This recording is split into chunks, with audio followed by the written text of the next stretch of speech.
पैसाका लागि अस्तित्व बेच्ने भनेको त प्रस्टिट्युसन हो नि।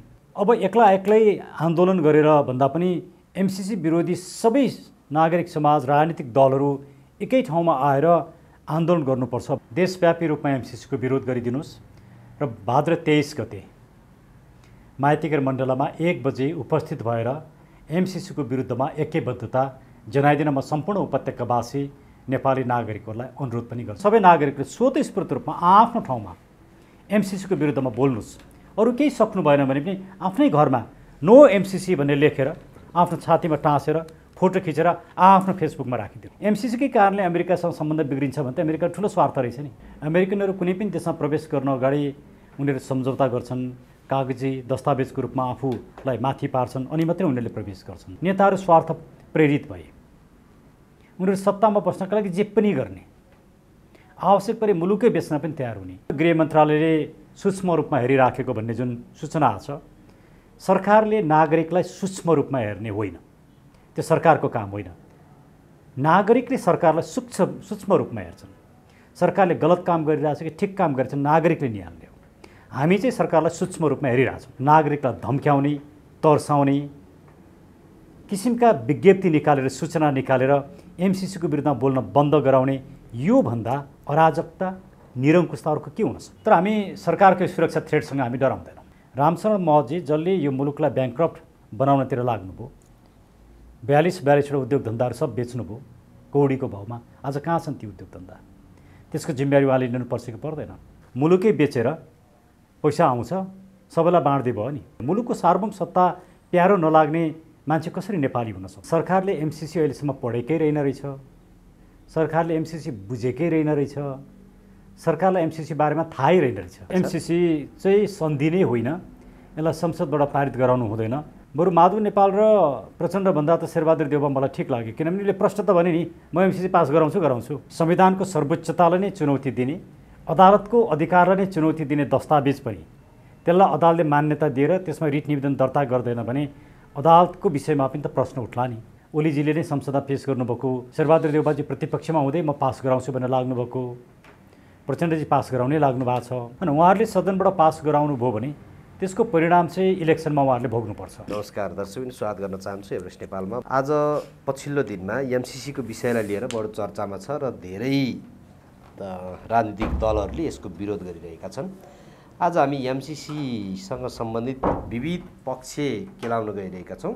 हामीसँग हुनुहुन्छ नेपालका लागि नेपाली पार्टीका वरिष्ठ उपाध्यक्ष, वरिष्ठ अधिवक्ता डाक्टर सुरेन्द्र भण्डारी। डाक्टर साहबलाई कार्यक्रममा स्वागत छ। धन्यवाद नेपाली सर।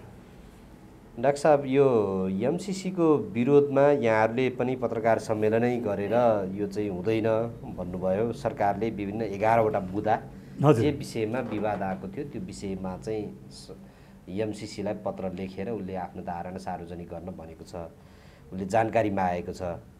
अब यो ल्याउनै हुँदैन कि यो त्यसमा जो विवादित विषयमा उसले धारणा मागेको छ त्यो धारणा पछि चाहिँ यसलाई पारित गर्नुपर्छ?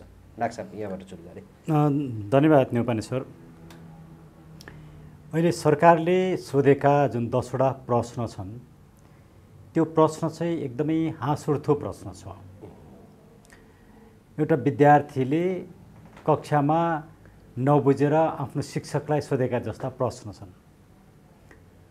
अर्थात् के पनि भन्न सकिन्छ भने ती प्रश्न सोधेको कारणले सरकारले एमसीसी अहिलेसम्म पढेकै रहेन रहेछ, सरकारले एमसीसी बुझेकै रहेन रहेछ, सरकारलाई एमसीसी बारेमा थाहै रहेन रहेछ। बुझ्दै नबुझी, पढ्दै नपढी, थाहै नपाए किन सही गरेको, किन एमसीसीको वकालत गरेको, किन एमसीसी पास गराउन लागेको भन्ने गम्भीर प्रश्न चाहिँ देखा परे। उदाहरणका लागि यो एमसीसी प्रोजेक्टले नेपालको संविधानभन्दा एमसीसी सम्झौता माथि छ कि छैन भनेर सोधेको छ। उदाहरणका लागि त्यो त त्यही एमसीसीको दस्तावेज टेक्स्ट पढ्दाखेरि थाहा हुने कुरा हो नि। र त्यसको टेक्स्टमा प्रष्ट रूपमा के भनिएको छ भने नेपालको डोमेस्टिक लज र एमसीसी बाज्यको खण्डमा MCC prevails over the domestic laws of Nepal भनेर भनिएको छ। त्यो भन्नुको अर्थ के भने नेपालको कानुन, डोमेस्टिक लज भनेको संविधान, ऐन, कानुन, नियम, निर्देशन, नीति सबै पर्छन्। ती सबैभन्दा माथि एमसिसी रहन्छ। अब यो भन्नुको अर्थ चाहिँ के हो भने मुलुकको सार्वभौम सत्तालाई चुनौती हो एकातिर भने, अर्कोतिर संविधानको सर्वोच्चता। हाम्रो देशमा सबैभन्दा सर्वोच्च निकाय के छन् त्यो संविधान हो, कन्स्टिट्युसन सुप्रिमेसी भन्छ। संवैधानिक सर्वोच्चतालाई पनि चुनौती दिएको कुरा भयो। हामीले हिजो मात्रै नेपालका लागि नेपाली पार्टीको तर्फबाट सर्वोच्च अदालतमा रिट निवेदन दर्ता गरेका छौँ, पेश गरेका छौँ। हिजो दर्ता भएन, उहाँहरू अध्ययन गर्दै हुनुहुन्छ, आज पनि अध्ययन गर्दै हुनुहुन्छ। यति गम्भीर विषयमा जसले सिङ्गो संविधानकै सर्वोच्चतालाई विरोधमा किन के रिट निवेदन के माग गरेर दर्ता गरिएको छ? एमसिसी चाहिँ सन्धि नै होइन, यसलाई संसदबाट पारित गराउनु हुँदैन, यो सन्धि नै होइन भन्ने घोषणा गरिपाउँ, यसलाई खारेज गरिपाउँ भनेर हामी गएका छौँ। मैले यहाँ उठाउन खोजेको कुरा के हो भने, सरकारले जुन प्रश्न सोध्यो अडिट कसले गर्ने, के सरकारले त पढाएको छैन र नबुझेर हो? एमसिसी सम्झौता विद्युत प्रसारण ऐनसँग सम्बन्धित हो कि अरू केही कुरा छ त्यो नबुझेर हो? के गरेको सरकारले? यसबाट के देखिन्छ भने अहिले सरकारमा बसेका जुन घटकहरू प्रचण्ड, माधव नेपाल, देउबा लगायतका व्यक्तिहरू, देउबा त यसमा कमा र फुलस्टप नै परिवर्तन नगरिकन पास गराउनुपर्छ भन्ने उसमा नेपाली काङ्ग्रेस देउबा लबी छ भने, प्रचण्ड र माधव नेपालहरू सामान्य परिमार्जन गरिदियो नागरिकको आँखामा छारो हाल्नलाई। अनि त्यो प्रश्नको जवाफ के आउँछ भने यो नेपालको हितमा छ, यो राम्रो छ भन्ने जवाफ आउँछ। अनि त्यो जवाफ चाहिँ अमेरिकाबाट यस्तो राम्रो जवाफ आयो, त्यसले यो एमसिसी चाहिँ नेपालको हितमा छैन भनेर संसदमा एउटा सङ्कल्प प्रस्ताव लगेर अनि आम नेपालीहरूलाई झुक्क्याएर एमसिसी पास गर्ने उहाँहरूको रणनीति। बरु माधव नेपाल र प्रचण्डभन्दा त शेरबहादुर देउबा मलाई ठिक लाग्यो, किनभने उसले प्रश्न त भने नि म एमसिसी पास गराउँछु, ढाँट्न त ढाँटेन नि उसले। तर माधव नेपाल र प्रचण्ड त ढाँटेर सङ्कल्प प्रस्ताव लिएर जाने, नागरिकलाई छक्क्याउने अनि ढाँटेर पास गराउने, यस्तो किसिमको एउटा षड्यन्त्रमूलक रूपमा किन लाग्नु पर्यो? के छ यसको पछाडि, के रहस्य छ? पनि अर्कोतिर त एमसिसी प्रोजेक्ट लागू भएको ठाउँमा त्यहाँ कुनै अपराध भएमा, कुनै पनि गैर कानुनी काम भएमा पनि नेपाली कानुन लागू हुँदैन र नेपालको अदालतमा मुद्दा चल्दैन, अदालतको क्षेत्राधिकारी लागू हुँदैन। अर्थात् नेपालको संविधानको धारा 126, 128 लगायतका विषयहरूलाई पनि पूर्ण रूपमा उल्लङ्घन गरेको छ। अब यस्तो विषयमा पनि सर्वोच्च अदालतले रिट निवेदन दर्ता गर्न नै समय लगाइदिएको छ। अब दर्ता पनि गर्छ कि गर्दैन हेर्न बाँकी छ। अब अदालतको विश्वसनीयता यसबाट देखिन्छ, अदालत कति विश्वसनीय छ या छैन भन्ने कुरा देखिन्छ। त्यसले सरकारको कुरा मात्रै यहाँ छैन कि राज्यका सबै अङ्गहरू, सरकार, अदालत सबै किन यति अविश्वसनीय भइराखेका छन् भन्ने प्रश्न चाहिँ एमसिसीले एउटा खरो रूपमा उठाएको मैले देखेको छु। अब डाक्टर साहब त्यसो हो भने यहाँहरूले अदालतसँग पनि जानुभयो, यो विषयहरू सरकारले जानकारी माग्यो, उताबाट जे आउला आउला। अब सेप्टेम्बर 9मा त एमसिसीको उपाध्यक्ष पनि नेपालमै आउँदै हुनुहुन्छ, त्यही दिन संसद आह्वान पनि भएको छ। अब यो समग्र विषयवस्तु हेर्दा सरकारले पारित गर्ने दिशामा त काङ्ग्रेस एकमुख छ भनेपछि त लागेकै देखिन्छ, काङ्ग्रेसकै प्रधानमन्त्री हुनुहुन्छ। अब के गर्नुहुन्छ डाक्टर साहब, यहाँहरूले के गर्नुहुन्छ? अब अदालतसँग चाहिँ पुगेको छ विषय भनेपछि अदालतमा अब निवेदन दर्ता भएर प्रक्रियामा आउँछ कि के छ डाक्टर साहब? अब अदालतले दर्ता गर्छ कि गर्दैन आज दिनभरि हामी हेरिराखेका छौँ। अहिले पनि मेरा साथीहरू सर्वोच्च अदालतमै हुनुहुन्छ। सायद दर्ता हुनुपर्छ भन्ने हाम्रो अपेक्षा हो, किनकि संविधानको सर्वोच्चतालाई नै चुनौती दिने, अदालतको अधिकारलाई नै चुनौती दिने दस्तावेज पनि त्यसलाई अदालतले मान्यता दिएर त्यसमा रिट निवेदन दर्ता गर्दैन भने अदालतको विषयमा पनि त प्रश्न उठ्ला नि, यति तल त अदालत नजर्ला नि भन्ने हामीलाई लागेको छ। अब हेरौँ, त्यो त अदालतले आफूले गर्ने अदालतको काम हो। हजुर, अदालतले जे गर्छ त्यस पछाडि यो विषयमा हामीहरू अदालतले दर्ता गरे बहस गरौँला, अदालतले दर्ता गरेन अनि हामी समाजमा यसलाई बोलाउँला। हामी दुईटै रणनीतिमा छौँ। एउटा अदालत शान्तिपूर्ण रूपमा यसको विरुद्धमा, एमसिसीको विरुद्धमा शान्तिपूर्ण एउटा आन्दोलन अदालतबाट हामी जाने कानुनी प्रक्रियाबाट, अर्को सडकमा शान्तिपूर्ण रूपमा आन्दोलनमा जाने। हजुर, त्यसले सडकमा जानका लागि अहिले नेपालका लागि नेपाली त सुरुदेखि नै एमसिसीको विरुद्धमा सडकमै छ। अन्य विभिन्न दलहरू, विभिन्न सङ्घ संस्थाहरू पनि एमसिसीको विरुद्धमा छन्। त्यसले के देखाउँछ भने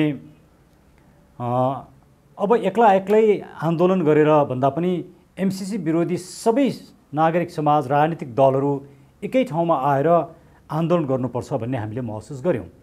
त्यही कारणले हामीले संसदमा भएका मुख्य राजनीतिक दलहरू त उनीहरू फेरि यसमा चाहिँ तल दोस्रो लेयरका नेताहरू चाहिँ फरक धारणा देखिन्छ।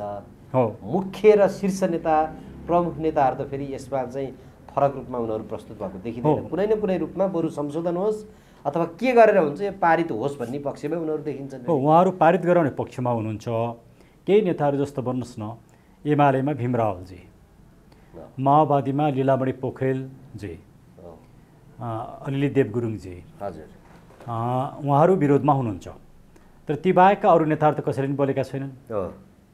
अझ शीर्ष नेताहरू त यो पास गराउनै लागेका छन्। ओलीजीले नै संसदमा पेस गर्नुभएको सभामुखको टेबलमा 2 वर्षदेखि त्यो फाइल छ। शेरबहादुर देउवाजी प्रतिपक्षमा हुँदै म पास गराउँछु भनेर लाग्नुभएको, प्रचण्डजी पास गराउनै लाग्नु भएको छ। यी सबै घटनाले उहाँहरू पास गराउन लाग्नुभएको छ। उहाँहरूले हामीलाई साथ दिनुहुन्न। उहाँहरू चाहिँ एमसिसी वादी हो। उहाँहरू एमसिसीको पक्षमा उभिएको राजनीतिक दल, सङ्गठन, संस्था हो। हामी एमसिसीको विरुद्धमा उभिएका एमसिसी विरोधी शक्ति हौँ हामीहरू। अब सदनमा फेरि उहाँहरूकै मत छ। अनि उहाँहरूले सदनबाट पास गराउनु भयो भने त्यसको परिणाम चाहिँ इलेक्सनमा उहाँहरूले भोग्नुपर्छ। यति ठुलो राष्ट्रघाती एउटा सम्झौता जो वास्तवमा अन्तर्राष्ट्रिय कानुनका आधारमा एउटा सन्धिको श्रेणीमै पर्दैन, एउटा ट्रिटीको श्रेणीमा नै पर्दैन, त्यस्तो दस्तावेजलाई संसदबाट पास गराएर उहाँले जुन किसिमको कानुनी मान्यता दिन खोज्नु भएको छ, मुलुकलाई घात गरिरहनु भएको छ, त्यो धेरै अब्जेक्सनेबल छ। अब डाक्टर साहब, गृह मन्त्रालयले एउटा विज्ञप्ति पनि जारी गरेको थियो, त्यो यहाँले हेर्नु पनि भयो होला। विरोधमा उत्रिनेहरूलाई सूक्ष्म निगरानी गरिएको भन्ने छ, एउटा चेतावनीयुक्त त्यसमा भाषा छ। अर्को चाहिँ यही सँगसँगै के जोडिन्छ भने धेरै मानिसहरूले भन्छन् होइन, अब अमेरिका जतिको देशलाई नेपाल जतिको देशले के जोरी खोज्न सक्छ र अब अमेरिकाले चाहँदा त जसरी पनि गरिहाल्छ नि, उसका यदि त्यस्तो केही चाहिँ नि निज स्वार्थ हो भने त जसरी नै पुरा गरिहाल्छन् नि, यो त अनुदान हो भनेर पनि धेरै मानिसहरू चाहिँ भन्छन् नि लाग्छ। होइन, यो अनुदान हो, त्यसमा त विवादै छैन।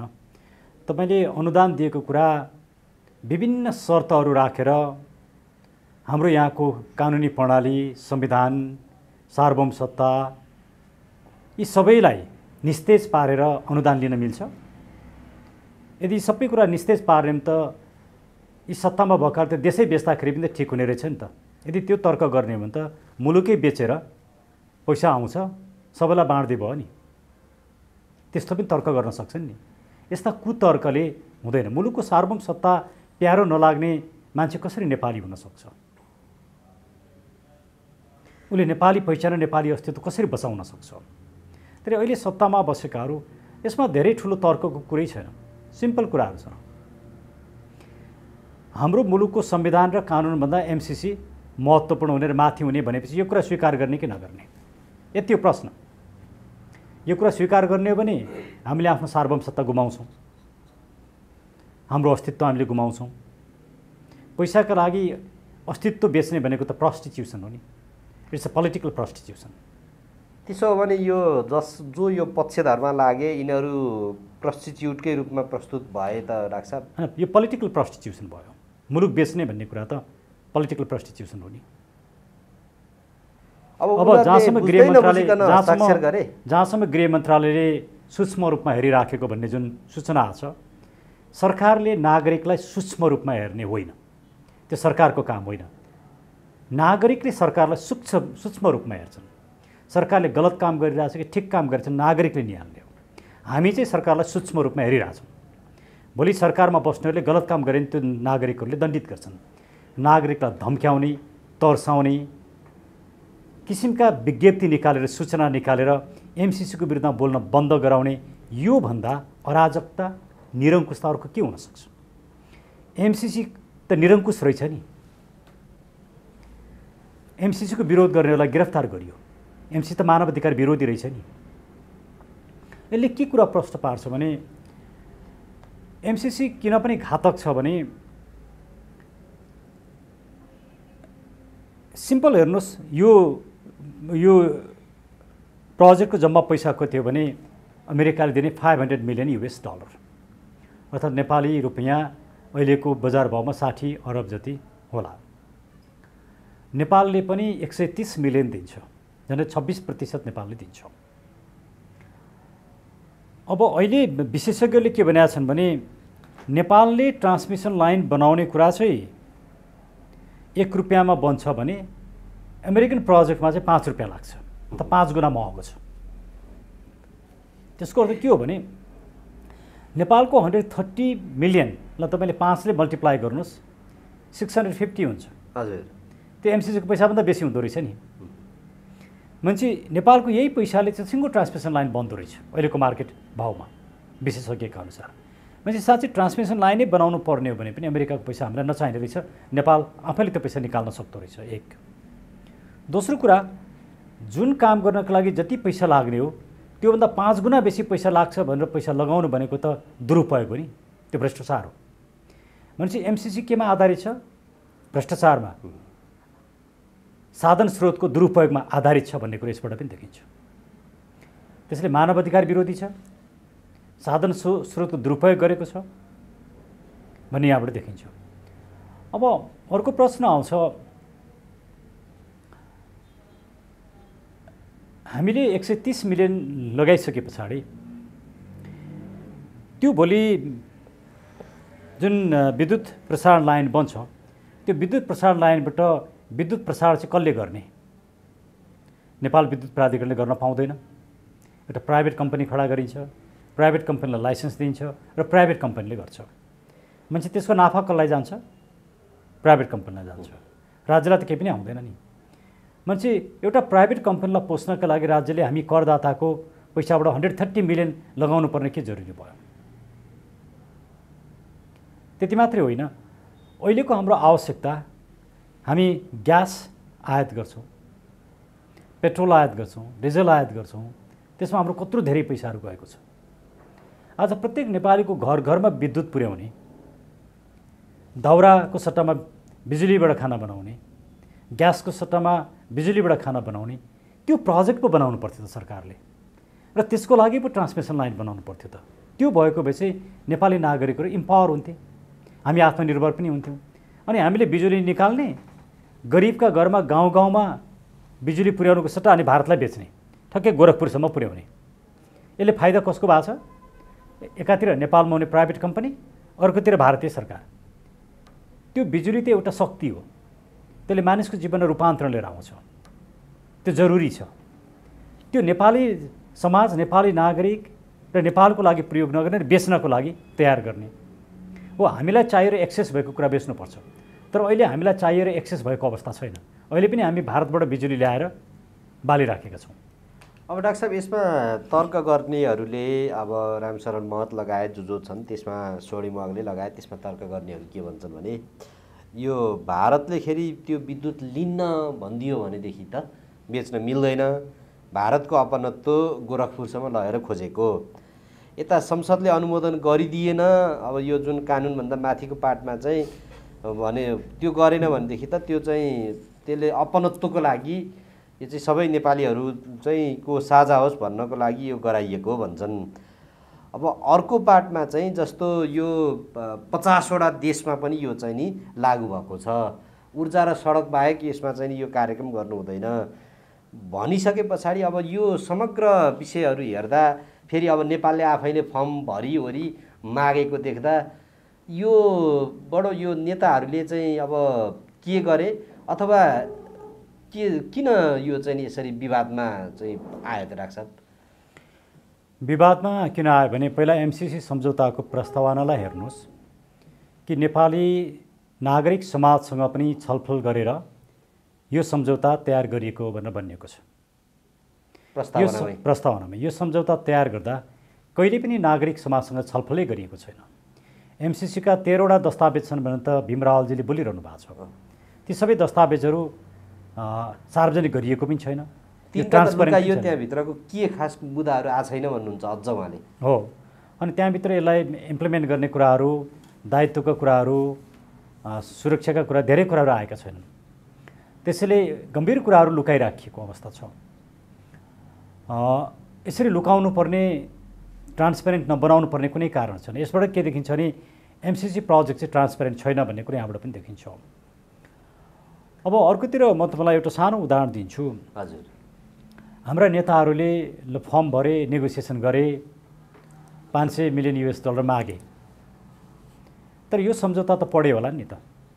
रामशरण महतजी जसले यो मुलुकलाई ब्याङ्क्रप्ट बनाउनतिर लाग्नुभयो, 42-42वटा उद्योग धन्दाहरू सब बेच्नुभयो कौडीको भाउमा, आज कहाँ छन् ती उद्योग धन्दा? त्यसको जिम्मेवारी उहाँले लिनुपर्छ कि पर्दैन? आज उहाँको सरकार छ, उहाँलाई संरक्षण गरिएको छ।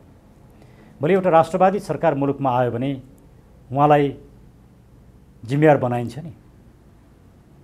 स्वर्णिम वाग्लेजी यो पढेर बोल्नु भएको छ कि नपढी बोल्नु भएको छ मलाई थाहा छैन, उहाँ पढालेखा व्यक्ति हो, तर उहाँले मलाई या त उहाँले नबुझिकन बोल्नु भएको छ या त बुझ पचाएर बोल्नु भएको छ। अमेरिकी स्वार्थको लागि नेपालका बुद्धिजीवीहरूले यसरी बोल्नुपर्ने मैले जरुरी देखेको छैन। यसमा भएको सत्य तथ्य बोल्नुहोस् न।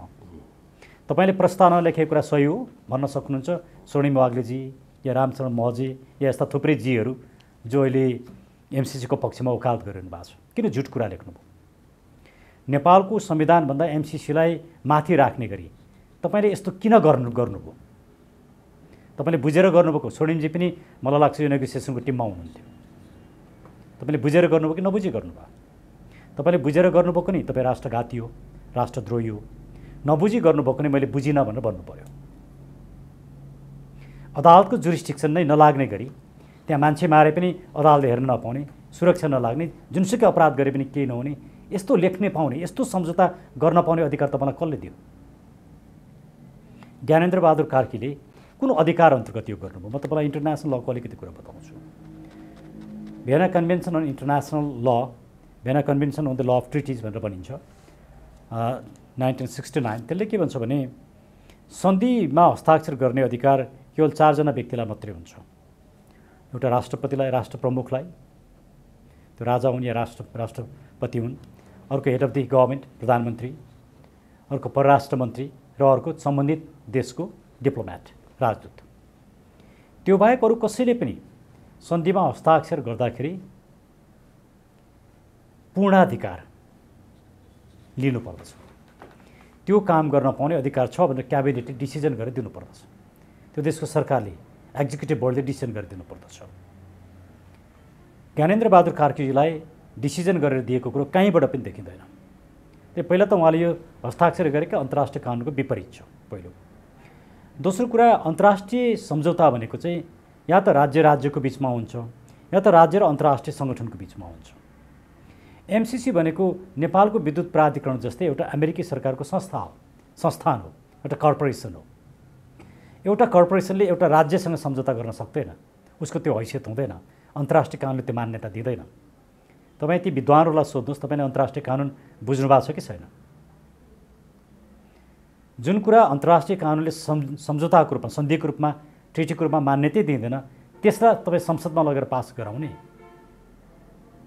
फेरि एमसिसीमा कहाँ लेखिएको छ संसदबाट पास गराउनुपर्छ भन्ने कुरा हो? श्रीलङ्कासँगको एमसिसीमा श्रीलङ्काको संसदबाट पास गराउनुपर्छ भनेर लेखिएको थियो, तर उहाँले त्यो एमसिसी नै रिजेक्ट गरिदिनु भयो, एमसिसी खारेज भयो, एमसिसी फिर्ता गयो। जुन कुरा लेखिएकै छैन त्यो कुरा उहाँहरू संसदबाट पास गराउनुपर्छ भनेर लाग्नु भएको छ। तपाईँको नियत के हो? तर उहाँहरू एउटा राष्ट्रघाती विचार लिएर विदेशीहरूको स्वार्थका लागि, 2 पैसाका लागि उहाँहरू यस्ता गलत विचारहरू प्रसारण गरिरहनु भएको छ। यो ज्यादै गम्भीर कुरा हो। डाक्टर साहब, अब यो कार्यक्रमको उद्देश्य पनि एमसिसी पक्ष विपक्ष भन्ने होइन। अब मुख्य रूपमा चाहिँ के भने उठेका प्रश्नहरूको चाहिँ जस्तो भोलिको दिनमा यसलाई पूर्ण रूपमा खारेज गर्ने कि अब यसलाई संशोधनसहित चाहिँ पारित गर्ने त डाक्टर साहब? होइन, दुईटै कुराहरू सम्भव छन्। संशोधन गर्दा संसदमा सङ्कल्प प्रस्ताव पेश गरेर संशोधन हुँदैन। यो ट्रिटी एसएसमा पुनः नेगोसिएसन गरेर पहिला एउटा अध्ययन समिति बनाउनुपर्छ स्वतन्त्र। त्यो अध्ययन समितिको रिपोर्ट आउनुपर्छ। त्यो रिपोर्टका आधारमा नेपालको अहितमा भएका सबै कुराहरू हटाउनु पर्दछ। यो विद्युत प्रसारणसँग सम्बन्धित सम्झौता हो भने यसमा अमेरिकी सुरक्षाको विपरीत काम गर्न नपाइने, अमेरिकाको हित विपरीत काम गर्न नपाइने, अमेरिकाको रणनीतिक महत्त्वको कुराहरू विपरीत काम गर्न नपाइने, ड्रग्स, लागु औषधसँग सम्बन्धित क्रियाकलापहरू हुन नहुने, के भने आयो? यो लागु औषधसँग सम्बन्धित हामीले सम्झौता गर्दैछौँ र यो किन भनिएको छ भने तपाईँले यसको अमेरिकनहरूको विषयमा हेर्नुपर्छ। अमेरिकनहरूको 1945 पछाडि युएन इस्टाब्लिस भइसके पछाडिको यो आधुनिक मोडर्न फरेन पोलिसी भनिन्छ त्यो कम्प्लिटली फेल छ। कम्प्लिटली अमेरिकन कहीँ पनि फरेन पोलिसीमा सफल छैन र एमसिसी उनीहरूको अर्को एउटा असफलताको अर्को एउटा यो डिब्याकलै हो र अमेरिकनहरू जबरजस्त रूपमा आफ्ना स्वार्थहरू पूर्ति गर्नका लागि एमसिसी ल्याइराखेका छन्। अब यो कन्टेक्स्टमा अमेरिकनहरूले विद्युत प्रसारण लाइनसँग सम्बन्धित भन्दा असम्बन्धित विषयहरू राख्नु किन पर्यो?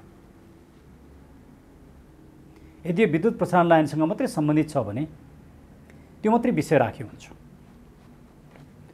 अर्को कुरा इन्टेलेक्चुअल प्रपर्टीको कुरामा पनि बौद्धिक सम्पत्तिको कुरामा थुप्रै अन्तर्राष्ट्रिय कानुनको उल्लङ्घन भएको छ। यो यसमा भएको प्रावधानले WTOको ट्रिप्सको उल्लङ्घन गर्छ, वाइपो अन्तर्गतको पेरिस कन्भेन्सनको उल्लङ्घन गर्छ, बर्न कन्भेन्सनको उल्लङ्घन गर्छ, प्याटेन्ट ट्रिटीको उल्लङ्घन गर्छ। किनभने यसले त्यो सिस्टम के हो भने इन्टेलेक्चुअल प्रपर्टीको सिस्टम के हो भने कुनै पनि इन्भेन्सन भइसके पछाडि त्यो देशको डोमेस्टिक लको प्रक्रियामा गएर इन्टेलेक्चुअल प्रपर्टीहरू लिन पाइन्छ। तर ट्रान्समिसन लाइन राख्ने कुरोमा इन्टेलेक्चुअल प्रपर्टीको के सवाल छ र त्यो पुरै एक्सक्लुसिभ राइट त्यो किन राखियो होला त डाक्टर साहब यो प्रावधान? अब यसको पछाडिको चाहिँ कारण के हो भने त्यहाँ भएका रिसोर्सेसहरू, त्यहाँ भएका खास गरिकन जडीबुटीहरू, मिनरल्सहरू, यी सबै कुराहरूलाई आफ्नो एउटा मोडिफाई रूपमा जेनेटिकली मोडिफाई गर्ने कुराहरू धेरै कुराहरू हुन्छन्। त्यसलाई आफ्नो अधिकारभित्र राख्नका लागि उनीहरूले यसो गरेका छन्। जस्तो यो प्रावधान जरुरी नै थिएन। यसमा अन्नेसेसरी कुराहरू एकदमै बेसी छन् जुन कुरा विद्युत प्रसारण लाइनसँग सम्बन्धित नै छैन। त्योभन्दा नि महत्त्वपूर्ण प्रश्न के हो भने विद्युत प्रसारण लाइन स्थापित गर्नका लागि विद्युत प्राधिकरणभन्दा बाहेकको त्यो MCA भन्ने किन स्थापित गर्नु पर्यो?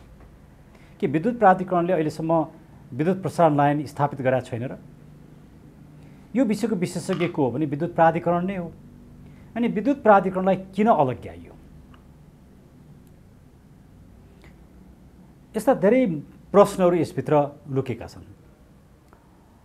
अब जहाँसम्म MCC आइसके पछाडि यो सिधै आउने पैसा हो, हामीलाई दिने ग्रान्ट हो, पैसा किन नलिने, विकास किन नगर्ने भन्ने कुरा छ। पहिलो कुरा त यो MCC को त्यो प्रसारण लाइन बनिसके पछाडि पनि त्यो प्रसारण लाइनबाट विद्युत नेपाली जनताले प्रयोग गर्न पाउँदैन। त्यो भारतमा जानको लागि बनाइएको छ। अब जहाँसम्म भारतको स्वीकृति लिनुपर्छ नि, भोलि भारतले किनेन भने के हुन्छ भन्ने कुरा छ। नेपाल र भारतको बिचमा त विद्युत किनबेचसँग सम्बन्धित अलरेडी हामीसँग सम्झौता छ। MCC को लागि सम्झौता गरेर नै पर्दैन। भारतले किन्न चाहेन भने किन्दैन। त्यो त हामीले दबाब दिएर तिमीले किन्नुपर्छ भन्न त कहाँ पाउँछ? तयार गर्ने कुरा हो नि। आज भारतले किन्यो भन्दैमा सधैँ किन्छ भन्ने पनि जरुरी छैन। त्यसैले MCC को कुरालाई चाहिँ मोर सेक्युर्ड बनाउने, मुलुकका नागरिकहरूको जीवनसँग कुनै सरोकार छैन। आज पनि अझै थुप्रै नेपाली नागरिकहरू विद्युतबाट वञ्चित छन्। सबै नेपाली नागरिकको घर दैलोमा बत्ती पुगेको छैन। त्यहाँ बत्ती पुर्याउन ट्रान्समिसन लाइन बनाउने भनेको कति राम्रो हुन्थ्यो। अझै कतिपय विद्यालयहरूमा इलेक्ट्रिसिटी छैन, विद्यार्थीले कम्प्युटरको अनुहार देख्न पाएका छैनन्। त्यहाँ इलेक्ट्रिसिटी पुर्याएर कम्प्युटर राख्ने, विद्यार्थीलाई टेक्नोलोजीमा समाहित गर्ने काम गरेको राम्रो हुन्थ्यो। तर नेपाली नागरिकको हित नगरिकन केही पैसामा, 2-4 पैसामा एउटा राष्ट्रको लागि $500 मिलियन भनेको ठुलो पैसा होइन। त्योभन्दा बेसी त एनसेलबाट नै कर उठाउन सकिन्छ। हजुर, पुँजीगत लाभ कर उठाइएकै छैन। थुप्रै ट्याक्स ठुल्ठुला मुद्दाहरू अदालतमा छन्। यो विरोध गर्नेहरूले चाहिँ BRI जुन चाइनिज प्रोजेक्ट हो त्यसको चाहिँ विरोध गर्दैनन्, MCC को मात्रै विरोध गरे भनेर पनि आरोप आउँछ नि डाक्टर। अब BRI का यस्ता धेरै पोलिटिकल कुराहरू, सेक्युरिटीसँग सम्बन्धित कुराहरू जुन BRI को अवस्था छ यो रूपमा यति एक्सटेन्सिभ छैन बिआरआईको। बिआरआई संसदमा लगेर पारित गराउनु पर्ने पनि होइन। बिआरआईमा जानका लागि हामीलाई चीनले बाध्य बनाएको पनि छैन। बिआरआईमा नगए पनि हुन्छ, त्यो स्वेच्छाको विषय हो। बिआरआईमै जानुपर्छ भन्ने पनि छैन। बिआरआईको विषयलाई पनि हामी कुरा गरौँला। तर यो चाहिँ इम्पोज गरिराखेको छ। तपाईँले ग्रान्ट दिनुहुन्छ, तपाईँ कसैलाई कुनै पैसा सित्तैमा दिनुहुन्छ भने मेरो पैसा लिएर यो काम गर भनेर बाध्य बनाउन मिल्छ? तपाईँले यदि साँच्चै नै कसैलाई ग्रान्ट नै दिनुभएको हो भने यो सरकारलाई विश्वास गर्नु पऱ्यो नि। यो ग्रान्ट तपाईँले प्रयोग गर्नुहोस्, तपाईँको मुलुकको विकासलाई प्रयोग गर्नुहोस्, तपाईँले कुन काममा प्रयोग गर्नुभयो त्यो कुराको हामीलाई जानकारी दिनुहोस् भने त पुगिहाल्छ नि। त्यसले समग्रतामा अमेरिकनहरूको अहिलेको फरेन पोलिसी के हो भने उनीहरूका 3-4 उद्देश्य छन्। पहिलो, दुनियाँभरि आफ्नो प्रभुत्व कायम गर्ने, आफ्नो सुरक्षा संयन्त्रहरू बढाउने र विभिन्न मुलुकहरूलाई दिने सहयोगका आधारमा उनीहरूलाई आफ्नो सुरक्षा संयन्त्रभित्र लिएर आउने। यो रणनीतिका आधारमा, खास गरिकन इन्डो पेसिफिक स्ट्राटेजीका आधारमा त्योसँग सम्बन्धित गराएर नै आखिर अमेरिकन राजदूतले पनि त बोल्नुभयो नि त। यो कुरा त उहाँले आफै स्वीकार गर्नुभयो। It's not a free meal भनेर भन्नुभयो, it's not a free lunch भनेर उहाँले आफै पनि भन्नुभयो। यी सबै कुराले के देखिन्छ भने जुन स्वार्थ लुकिरहेछ त्यो स्वार्थलाई लागू गर्नका लागि हामी आफै नेपालीहरू यति मरिहत्ते किन गर्नु परेको हो? डाक्टर साहब, अब त्यसो भने जस्तो भोलिको दिनमा अमेरिकन सहयोगहरू जे आइरहेका छन् के होला? मैले अघि पनि एउटा प्रश्न गरेको थिएँ, जस्तो अमेरिकाले चाहँदाखेरि त हामीहरूको जतिको देशबाट उसका इच्छा चाहना स्वार्थ जे छन् त्यो पुरा गराउनलाई जुनसुकै वेबाट पनि गरिहाल्थ्यो नि भनेर पनि त्यो एक तहमा टिका टिप्पणी। त्यो एकदमै गलत सोचाइ हो। अहिलेको दुनियाँ हिजोको जस्तो छैन। अमेरिकनहरू कुनै पनि देशमा प्रवेश गर्न अगाडि उनीहरू सम्झौता गर्छन्, कागजी दस्तावेजको रूपमा आफूलाई माथि पार्छन्, अनि मात्रै उनीहरूले प्रवेश गर्छन्। दुनियाँका जहाँ पनि गएका छन् उनीहरू एकैबाजी हठात रूपमा सेना लिएर प्रवेश गरेका छैनन्। उनीहरू विभिन्न किसिमका भूमिकाहरू बनाउँछन्। त्यही भूमिकाको एउटा कडी हो एमसिसी। अमेरिकासँग हाम्रो अरू पनि त विभिन्न सम्झौताहरू छन्, विभिन्न सहयोग आदान प्रदान भएका छन्, त्यसको त हामीले विरोध गरेका छैनौँ नि। मुलुकको सार्वभौमसत्ता, मुलुकको अस्तित्व, मुलुकको पहिचानलाई प्रभाव नपार्ने कुरा र दुई देशको बिचको एउटा मित्रतापूर्ण व्यवहारका कुरालाई त कसैले पनि विरोध गरेको छैन। एमसिसी नहुँदैमा अमेरिकासँगको हाम्रो सम्बन्ध बिग्रिने पनि होइन। एउटा एमसिसी भएन। यदि एमसिसीकै कारणले अमेरिकासँग सम्बन्ध बिग्रिन्छ भने त अमेरिका ठुलो स्वार्थ रहेछ नि। यदि एमसिसीमा अमेरिकी स्वार्थ लुकेको छैन, हामीले यो लिँदैनौँ, हामीले यो ग्रान्ट लिँदैनौँ भने चाहिँ ठिक छ, द्याट्स फाइन भन्नु पऱ्यो नि उनीहरूले। यो त हाम्रो इच्छाको कुरा हो नि, नेपालको इच्छाको कुरा, उसले दबाब दिने कुरा होइन नि। अब नलिने भए नलिने भनेर बोल्दा भइहाल्थ्यो नि। यहाँ त किन बोल्दैनन् त डाक्टर साहब? यहाँ किन बोल्दैन भने अमेरिकनहरूलाई रिजाउन पाइयो भने सत्तामा टिकिन्छ। एमसिसी प्रोजेक्ट बनिसके पछाडि त्यहाँबाट विद्युत ट्रान्समिसन गर्नको लागि प्राइभेट कम्पनी खडा गर्न पाइन्छ, अनि ती नेताहरूको आफ्नो मान्छेको प्राइभेट कम्पनी हुन्छ। त्यहाँबाट आउने जति पनि फाइदा छ उनीहरूको त्यसमा भाग लाग्छ। यहाँ स्वार्थले मुलुकको हित र राष्ट्रियता होइन कि स्वार्थले राजनीतिलाई चलाइयो। नेताहरू स्वार्थ प्रेरित भए, उनीहरू सत्तामा बस्नका लागि जे पनि गर्ने, आवश्यक परे मुलुकै बेच्न पनि तयार हुने। यो किसिमको लज्जास्पद राजनीतिक अवस्था जुन देखियो त्यो दुर्भाग्यपूर्ण रह्यो। त्यही दुर्भाग्यले एमसिसी मुलुकमा भित्रेको। डाक्टर साहब, अब देशभरका सुरक्षा निकायलाई उच्च सतर्कतामा राखिएको छ। अब यहाँहरूले सहित विभिन्न अन्य राजनीतिक दलहरूले पनि यसको विरोध प्रदर्शन गर्ने भनिरहेका छन्। यही सिलसिलामा एमसिसीको उपाध्यक्ष फातिमा सुमार चाहिँ नेपाल आउँदै हुनुहुन्छ। अब यहाँहरूले के गर्नुहुन्छ? कतिपयले विभिन्न अनेकन टिप्पा टिप्पणी गर्छन्, त्यो पास गराउने गरेर सदनको अधिवेशन आह्वान पनि गरिएको छ। अब यद्यपि त्यसमा के हुन्छ भन्ने कुरा, त्यसको एजेन्डा सार्वजनिक भएको छैन, तर सरकार त्यो दिशामा अगाडि बढेको छ, किनभने सुरक्षा निकायलाई अलर्ट राखिएको छ भनेर समाचारहरू आएको छन्। अब के गर्नुहुन्छ डाक्टर साहब? होइन, हाम्रो त यही भदौ 23 गते माइतीगढ मण्डलामा 1 बजे नेपालका लागि नेपाली लगायतका विभिन्न राजनीतिक दलहरू, सङ्घ संस्थाहरू मिलेर हामी एउटा भव्य प्रदर्शन, व्यापक प्रदर्शन नै गर्दैछौँ। म वास्तवमा सम्पूर्ण नेपाली नागरिकहरू साँच्चै तपाईँ नेपाल, नेपालीप्रति, आफ्नै अस्तित्वप्रति, सार्वभौम सत्ताप्रति, मुलुकको प्रतिष्ठाप्रति चिन्तित हुनुहुन्छ भने खालि फेसबुकमा लेखेर मात्रै पुग्दैन, माइतीघर मण्डलामा भदौ 23 गते दिनको 1 बजे आएर ऐक्यबद्धता जाहेर गर्नुहोस् भनेर म सम्पूर्ण उपत्यकावासीहरूलाई अनुरोध पनि गर्न चाहन्छु र उपत्यका बाहिरका पनि सबै नागरिकले स्वतस्फूर्त रूपमा आफ्नो ठाउँमा एमसिसीको विरुद्धमा बोल्नुहोस्। अरू केही सक्नु भएन भने पनि आफ्नै घरमा नो एमसिसी भन्ने लेखेर आफ्नो छातीमा टाँसेर फोटो खिचेर आफ्नो फेसबुकमा राखिदिनुहोस्। आफ्नै घरको छतमा गएर पनि नो एमसिसी भन्ने कार्ड बोकिदिनुहोस्। बाटामा निस्किदिनुहोस् 5 जना भए पनि 10 जना भए पनि, त्यसले अरूलाई पनि जोड्छ। सबैले देशव्यापी रूपमा यसको विरोध गरौँ र हामीले जुन काठमाडौँमा भदौ 23 गते 1 बजे माइतीघर मण्डलमा विरोध गर्दैछौँ त्यसमा हामी लगायत नेकपा माले, सिपी मैनालीहरू, विप्लवहरू, मोहन वैद्यहरू, सिपी गजुरेलहरू लगायतका विभिन्न पार्टी सङ्घ संस्थाहरू पनि आउँदै हुनुहुन्छ। एकचोटि हामी सबैलाई साथ दिइदिनुहोस्। एमसिसी नेपालको हितमा छैन भन्ने कुरामा विश्वास गर्नेहरू सबै माइतीघर मण्डलमा आइदिनुहोस् भनेर म अनुरोध गर्छु। हो, सुरक्षा थ्रेट हामीले बुझेका छौँ, तर हामी सरकारको सुरक्षा थ्रेटसँग हामी डराउँदैनौँ। सरकारले गिरफ्तार गरोस् न, हामी गिरफ्तारी दिन तयार छौँ। हामीले लिपुलेक, लिम्पियाधुरा र कालापानीको विषयमा हामी 600 जना मानिसहरूले गिरफ्तारी दिएका थियौँ। त्यो बेला पनि लकडाउन थियो। हामी अहिले पनि तयार छौँ। हामी 23 गते जबरजस्त रूपमा निस्किन्छौँ। सरकारले हामीमाथि दमन गर्छ भने हामी त्यसको प्रतिकार गर्न तयार छौँ। हो, हाम्रो आन्दोलन शान्तिपूर्ण हुन्छ।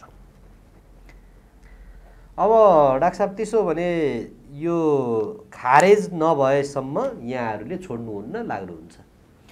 हामी अरू कार्यक्रमहरू हामी 23 गते नै घोषणा गर्छौँ, सार्वजनिक गर्छौँ।